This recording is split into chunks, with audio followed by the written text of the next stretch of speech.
पुण्यात्माओं, मानुष शरीर दुर्लभ है, मिले न बारंबार, और वही तरवर से पत्ता टूट जाइयो फिर नहीं लागे डार।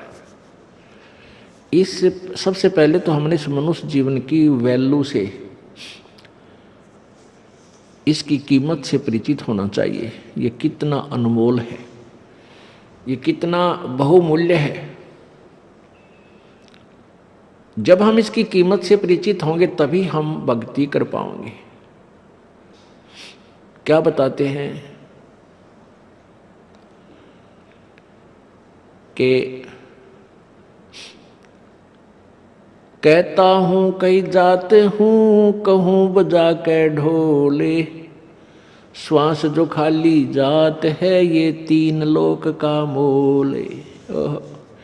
एक मानव शरीर का जो श्वास है, ये एक श्वास भी कहते तीन लोक के तुल्य,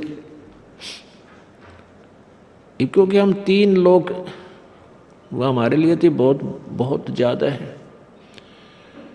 इसलिए परमात्मा ने हमें समझाने के लिए उदाहरण दिया है ये, कि जैसे एक गांव का सरपंच बन जाता है, उसको सैकड़ों हजारों आदमी सरपंच साहब राम राम, सरपंच साहब नमस्ते, इतनी प्रभुता हो जाती है उस व्यक्ति की, और वो फूला नहीं समाता।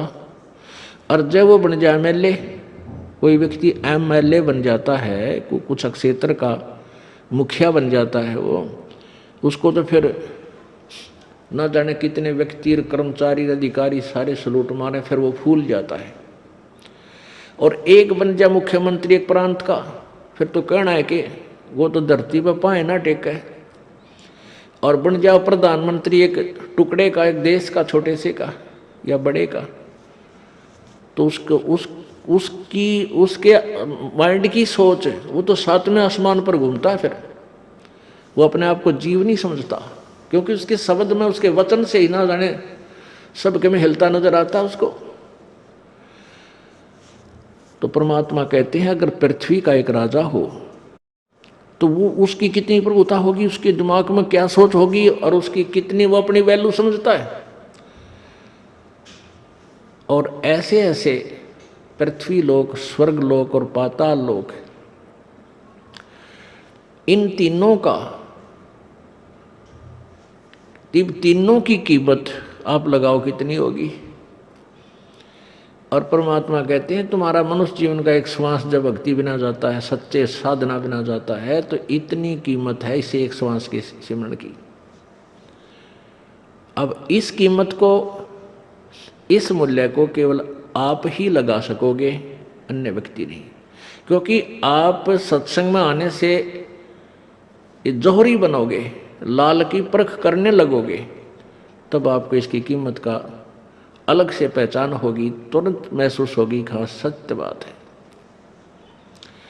तो ऐसे महंगे मोल का एक सांस भी जावे और तीन लोग नहीं पटतरे क्यों धूल मिलावे। पटतरे माने बराबर नहीं। आप नित्यनियम में भी पढ़ते हो, अपने नित्यनियम के अंदर आपको बहुत कुछ विज्ञान है।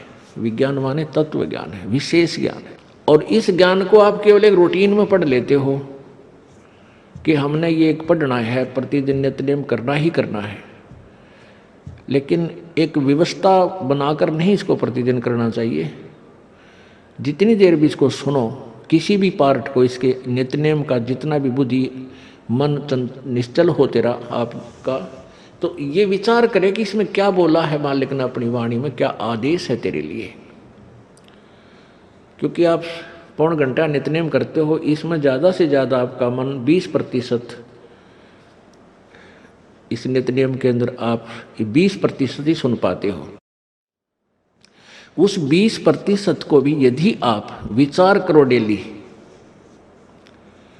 कि इसमें क्या आदेश है मालिक का, और फिर अपने जीवन को सारा दिन, उस दिन को ऐसे ही सुचारू रखो। क्योंकि आपको घर से निकलने से पहले ये पढ़ा इसलिए जाता है कि आपके साथ रास्ते में कोई निकम्मा भी टकराओगा, कोई गाली देने वाला भी मिलेगा, कोई बुंडा भी बोलेगा, कितने कोई आंट भी लावेगा। तो उनके साथ आपने कैसे व्यवहार करना है। आवत गाली एक है, उल्टा हो अनेक। और कह कबीर ना उलटियो वा रहे एक की एक। इसको पढ़ना नहीं है। मान ले कोई बूढ़ा बोला है, गलत बोलता है, गाली देता है, तो उसने तो कर दिया यूँ काम, और आप भी उल्टा दोगे तो फिर 4 और देगा कि वो तो पूरे मूड में है, वो तो फुल मूड में है लड़ाई के में, और आप भी आगे से उल्टी बोल पड़ोगे तो वो तो 4 बैठा है। जब बसात क्या उनका मुकदमा रोज कर लेते जन्म के। तो कहते परमात्मा आवत गाड़ी एक है, उल्टा हो अनेक, और कह कबीर ना उलटियो रहे एक का एक। और देख आगे कितनी प्यारी बात कही है, गाली ही से उपजे कलह, कष्ट और मौत, मृत्यु तक तो पहुंच जाती है एक छोटी सी गाली।